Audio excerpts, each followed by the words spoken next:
इसकी पैसे की बजट की जरूरत नहीं है, लेकिन ये लोग भरने के लिए तैयार नहीं, इसीलिए क्योंकि 30 लाख नौकरियां अगर भर दी है तो वो रिजर्वेशन को मिलेगा, उसमें 50% SC ST बैकवर्ड्स इनको मिलेगा, या बचा हुआ जो भी है वो सभी जनरल कैटेगरी के लोगों को भी मिलेगा। तो ये नहीं चाहते कि मजबूत युवा मजबूत बने, नौकरी परमानेंट मिले, ये उनकी आशा नहीं है। वो तो उन्होंने सिर्फ डेली वेजेस, कॉन्ट्रैक्ट बेसिस, इस पे ही सरकार चलाना चाहती है युवाओं को लेके। और तीसरा हमारा जो गिग वर्कर्स है, अनऑर्गेनाइज या छोटे मोटे रास्ते पे काम करने वाले, हर घर घर काम करने वाले, ऐसे लोगों की भी सुरक्षा हम करने जा रहे हैं। और जो युवाओं के एग्जामिनेशन का, वो हमेशा हर जगह पेपर लीक होता है, कैसा लीक होता है मुझे मालूम नहीं। उनके कैंडिडेट अगर नहीं आए या उसका वो हमेशा एग्जामिनेशन का पक्का पाबंद नहीं करते, लेकिन हम जरूर इसके लिए पूरी कोशिश करके न्यायपूर्ण लोगों को नौकरी मिले और पेपर लीक न हो, और जो विद्यार्थी मेरिट पे है, जो मेहनत करके पढ़ता है, उसको न्याय मिलेगा। और उसी के साथ युवा रोशनी, ये योजना भी कम से कम युवाओं के लिए 5 करोड़ रुपए हम रखेंगे, ताकि उनको एक ट्रेनिंग दिया जाए, स्किल ट्रेनिंग हो या अप्रेंटिसशिप कोर्स हो, या प्राइवेट जो फैक्ट्रीज है उसमें भी हम उनको ट्रेनिंग देने के लिए ये काम करेंगे। तीसरा, आपको और एक मालूम है, दूसरा हमारा महालक्ष्मी, जिसमें हर साल हम एक महिला जो एक परिवार में बड़ी रहती है, कारोबार करती है, उसको हर साल 1 लाख रुपए देंगे, 1 लाख। और हम जनगणना करने के बाद जिन जिन कम्युनिटीज को, जिन जिन कास्ट को न्याय नहीं मिला, उसके बारे में हम उनके अभ्यास के बारे में, एजुकेशन के बारे में, नौकरी के बारे में, उनके जमीन के बारे में, ये सारी सोच विचार करके एक बहुत बड़ा प्लान बना के हम सभी कम्युनिटीज को, चाहे वो बड़ा हो, छोटा हो, SC हो, ST हो, बैकवर्ड हो या अपर कास्ट पुअर हो, सबको हम ये न्याय दिलाएंगे। उसी के साथ हमारे शक्ति का सम्मान, जान रहे हमारे जो छोटे छोटे मिड डे मील वर्कर्स है, आशा वर्कर्स है, इनके लिए हम उनकी आमदनी बढ़ाना चाहते हैं।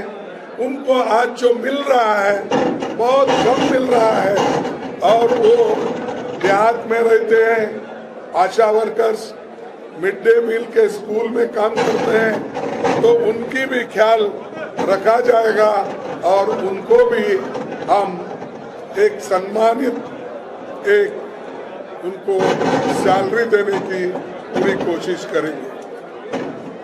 और दूसरी एक अधिकार, ये सावित्रीबाई फुले, आपको मालूम है महात्मा फुले के पत्नी, जिसने महिला एजुकेशन के लिए उन्होंने सारा जीवन बिताया और उन्होंने लोगों से मार खाया।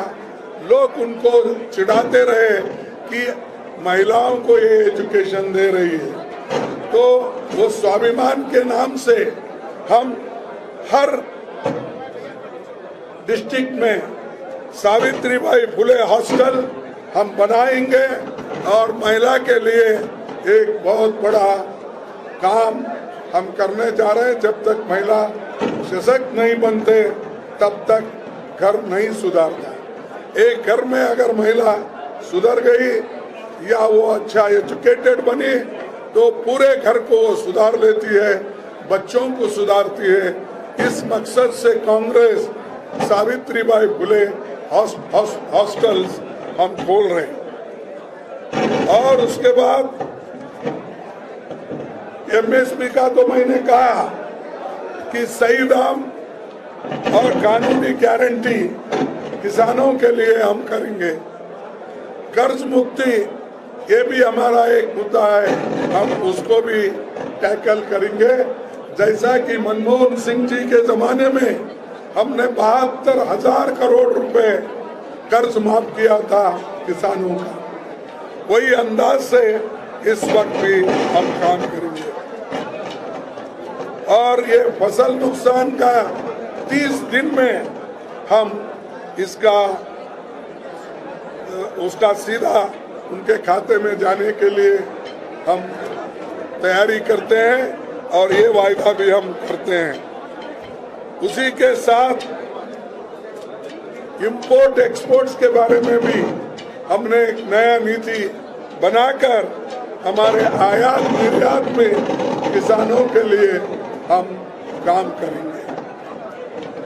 और जीएसटी आपको मालूम है, हर चीज में जीएसटी। अब आप एक इंसान को अगर आप ठहरा करेंगे तो उसको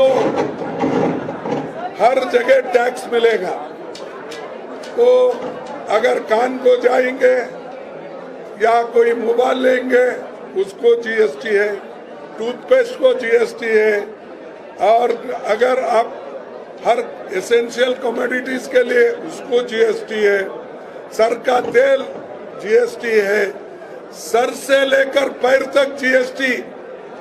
और गरीबों के बच्चों के लिए बिस्किट कुछ भी अगर थोड़ा सा एक दो दिलाना है वो भी नहीं दे सकते। तो इस जीएसटी का हम पूरा एक बार छानबीन करके जिन चीजों पे हम कर सकते हैं और जो ज्यादातर गरीबों को नुकसान न हो, खाने पीने के दवाई के लिए उनके पास पैसा आए, वैसा देखकर जीएसटी का हम काम करेंगे। लेकिन ये जीएसटी हर चीज पे डाले हैं। दूध, उसके बाद में खेती के जितने भी किसानों के जरूरी चीजें हैं उस पर भी ज्यादा जीएसटी है, वो भी हम निकाल देंगे और उसका जीएसटी हटेगा। फिर और एक श्रम का सम्मान 400 कम से कम दैनिक मजदूरी मनरेगा में मिलेगा। मनरेगा में 400 रुपए कम से कम, फिर उसके बाद इंडेक्स के मुताबिक जैसा बढ़ते जाएगा वैसा उनको वो भी मिलेगा। उसके बाद सबको स्वास्थ्य का अधिकार वो भी दिया जाएगा। पहले ही हम हेल्थ मिशन बनाए थे, लेकिन हेल्थ मिशन बनाए थे वो हम पूरा गरीबों के लिए 25 लाख का हेल्थ कवर हम मुफ्त में देंगे। जैसा हमने राजस्थान में किया था वैसा ही यहाँ पर करने वाले हैं। शहरी रोजगार गारंटी योजना, नरेगा तो ये देहात में होता है, लेकिन आज शहरी गारंटी हम देंगे क्योंकि बहुत से लोग अपने गांव छोड़ के, अपने हर देहात से लोग शहर में आते हैं, काम ढूंढते हैं, तो उनको काम नहीं मिलता। इसीलिए शहर में भी हम जिस ढंग से मनरेगा का काम कर रहे हैं वो गारंटी भी हम यहाँ पर देंगे। और सामाजिक सुरक्षा ये गारंटी भी हम देंगे। सुरक्षित रोजगार जो कॉन्ट्रैक्ट सिस्टम है, जो डेली वेजेस है, इसको हम बंद करने वाले हैं। जहां पर परमानेंट नौकरीज है वहीं पर लोगों को भर्ती करेंगे और अगर अनिवार्य है तो ऐसे जगह पे सोचकर हम जिस जगह कॉन्ट्रैक्ट लेबर रखना उसके बारे में हम सोचेंगे। लेकिन गवर्नमेंट में जितने भी कॉन्ट्रैक्ट लेबर्स है और जो अनावश्यक उसको रखा गया है उसको हम निकाल कर परमानेंट करेंगे। उसके बाद हमारी गिनती करो, ये जो मैंने कहा कि जो कैस्ट सेंसस है